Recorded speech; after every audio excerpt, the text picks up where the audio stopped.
Aí, no caso da máquina não ter vontade, o negócio é o seguinte... as teorias sobre a vontade, sobre volição, né, elas evoluíram muito no século XIX. E o grande lance sobre a vontade, ou paixão, como isso era chamado tradicionalmente... Livre-arbítrio ou não? São coisas diferentes? Não, tá absolutamente correlacionado, absolutamente ligado. Tudo isso é sobre esse núcleo. O problema é que você começa... Trouxe a palavra livre-arbítrio de novo... vai para outro lugar. É o famoso fudeu, entendeu? Vamos deixar para depois. Exato. Mas essa discussão sobre...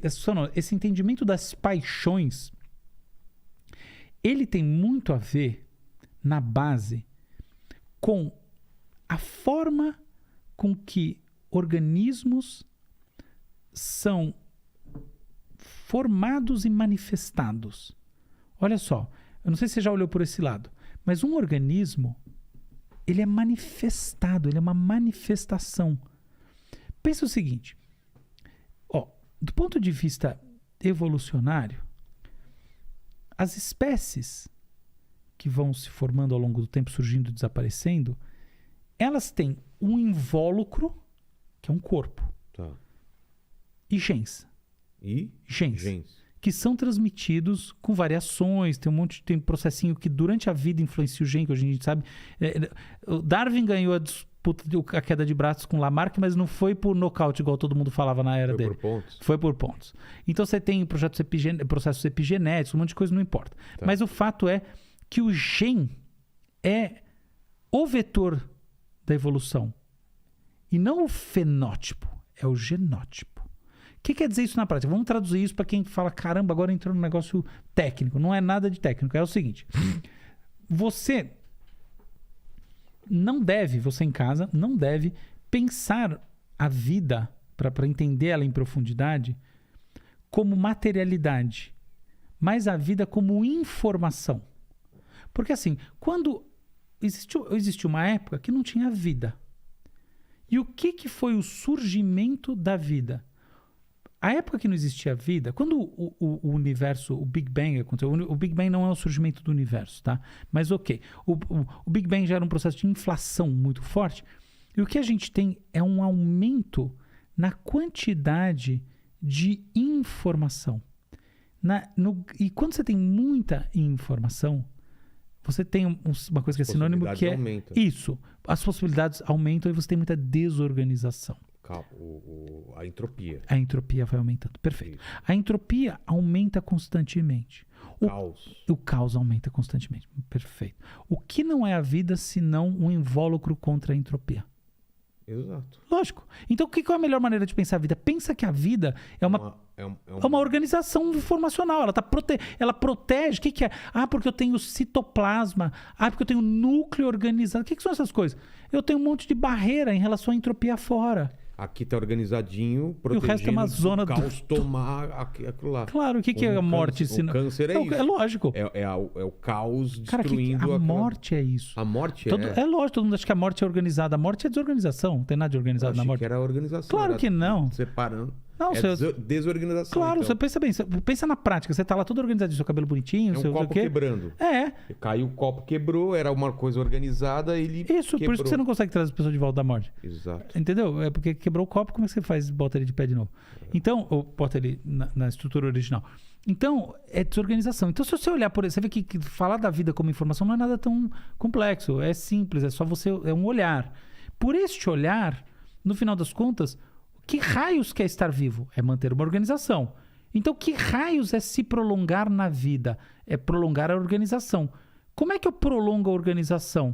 Eu tiro um pedaço de mim e ponho ali e esse pedaço continua se organizando. Aquele pedaço vai tirar um pedaço dele e vai fazer lá. Isso chamava reprodução assexuada. Depois de um tempo, surgiu uma outra, que eu faço uma coisa muito parecida. Dois seres aqui que tiram uma coisa deles que mantém a organização mais um tempo. Então, o que não é a descendência, senão a transmissão da organização? Não é? Óbvio. De uma maneira cada vez mais eficaz? Não importa. Não tem não nada necessariamente. Pode até ser, mas aí fica complicado. Tem esse... Não, você tá correto, tem sim. Mas não importa. Por enquanto, vai ficar bem no simples. Pensa na reprodução assexuada. Tentativas, vão saindo vários... Não, deixa eu voltar. Acho que ficou um pouco diferente. Isso é tudo verdade. É que você conhece muito esse assunto, eu já me liguei disso. Então, e aí você puxa por umas linhas que são verdadeiras, mas eu tenho medo que elas tragam complexidade. Então a gente tinha eu tô aqui que o mundo surgiu, a desorganização é enorme, a vida... Unicelulares... Isso, a vida é um evento estocástico, aconteceu por acaso, que protege... Mas tem uma função? A vida apareceu porque ela tinha que aparecer? Essa é uma longa discussão, eu acho que não. Não, né? Não, eu acho que não, mas não sei. Tá. Isso, na verdade, a gente pode discutir isso, tá? Então não é que eu não acho que não sei. Mas vamos é uma discussão muito interessante, linha. mas essa outra eu acho que para as pessoas pensarem sobre si mesmas é mais legal. Tá. É assim, a tese é, a vida deve ser pensada para a gente entender melhor o que é a vida, o melhor caminho é a informação. E isso quer dizer o que na prática? O mundo é essa puta desorganização. A vida, você, seu rosto, suas ações, isso são formas de manter uma organização dentro de uma zona total. E quando você morre, que você vira poeira, não sei o quê, e mesmo assim cai um pedaço da pele do seu... o negócio está desorganizando. Então você volta para a desorganização. Então, organização, desorganização. Então, em informação não tem nada de abstrato. É simplesmente assim. Aqui fora está uma zona, uma sopa de letrinhas, aqui eu tenho um texto escrito com umas linhazinhas. Essas linhazinhas do texto são a minha organização, por definição, dentro dessa maneira de ver. E o que é a nossa existência? O que é a existência? Existe uma coisa que é tempo e eu tenho as letrinhas, o tempo cruzando pelas letrinhas, ventando sobre as letrinhas, olha que bonito isso. O tempo ventando sobre as letrinhas é a existência. Só que o tempo em si não existe. Tempo não é como que eu meço, não o tempo do relógio, mas o tempo no mundo como variável física do mundo. O tempo é a porra da desorganização, entendeu? Então assim, tô trocando em miúdos, também isso não tem nada de muito complexo. É assim, as coisas estão se desorganizando. Eu tenho uma medida de que, tá desorganizando mais e mais. Entendi. Esse é o tal do tempo. É assim que eu posso medir o tempo de maneira indiscutível. Tá desorganizando. E eu tenho um negócio aqui... Tudo caminha para desorganização. Tudo caminha para essa desorganização. E eu tô mantendo aqui uma coisa organizada. Essa coisa organizada é a vida. Tá. É a existência. Como é que eu mantenho? Eu mantenho durante o tempo que eu estou vivo através de mim mesmo. Imagina que eu sou um organismo de reprodução assexuada.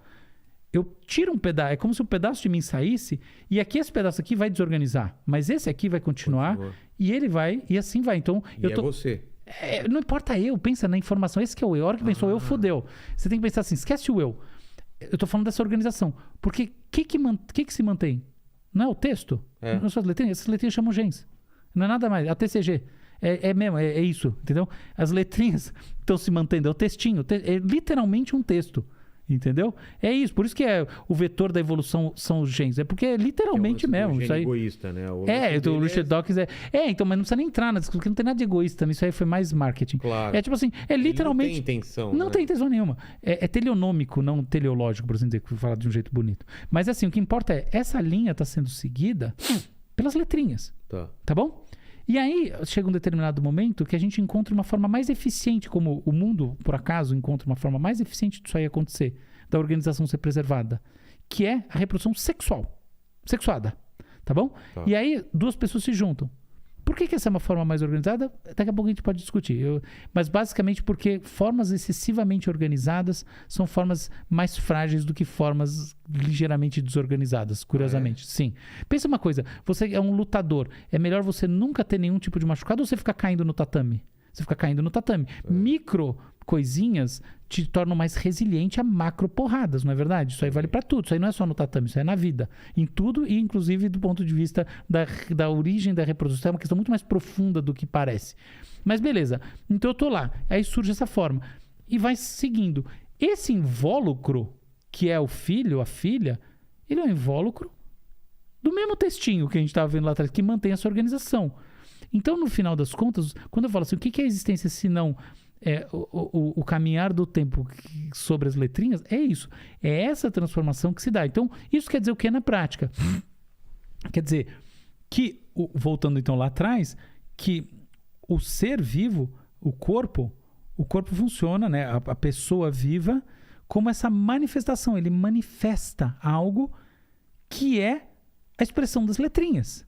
Entendeu? E literalmente, seu corpo é síntese de proteínas e coisas assim que são escritas nesse seu código genético. Então, DNA, RNA, você faz síntese de proteínas, um monte de aminoácidos. É assim, é uma cadeia molecular, eu posso sei descrever ela, não importa, mas tipo, não que eu sei, é um negócio, é muito maluco como o negócio vai, entendeu? Porque é literalmente assim.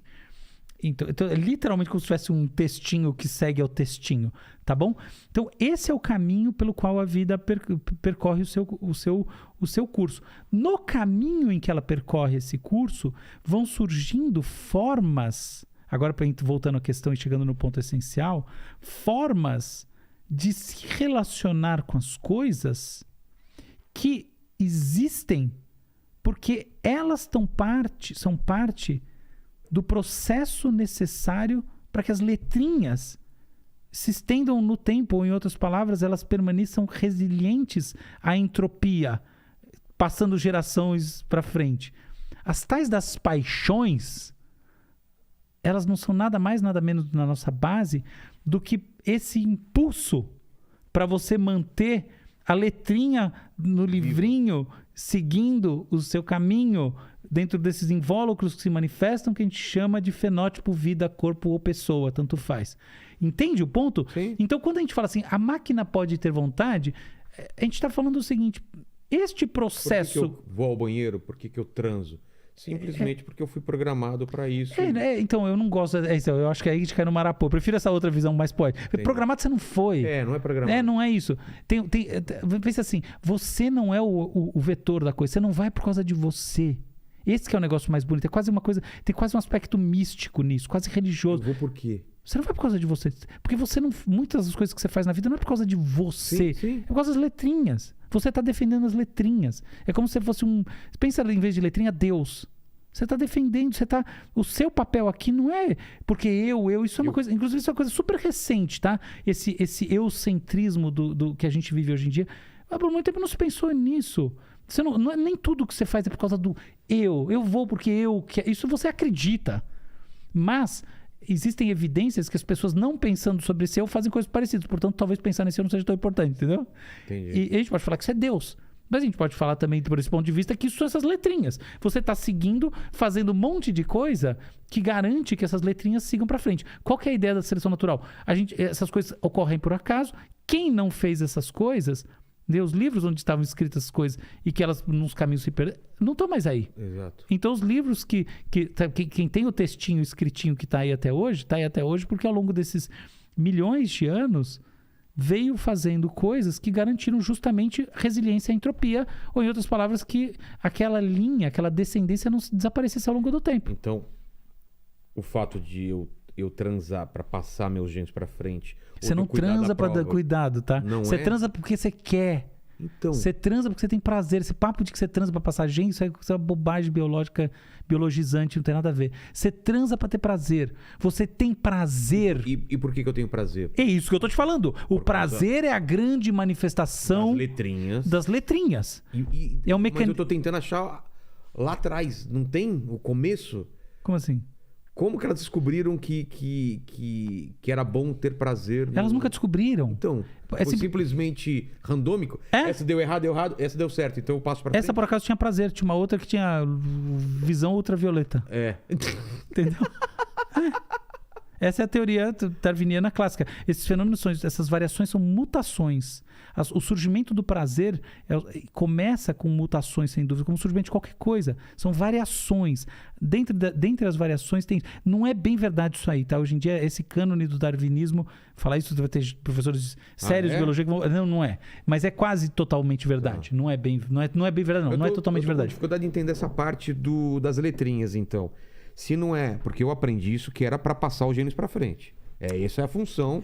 Na cultura, você transa com sua mulher, você fala, vamos ter um filho. Não. Opa, vamos ter um filho hoje. Se eu falar isso em casa, eu apanho, tá? Não, mas de um nível inconsciente.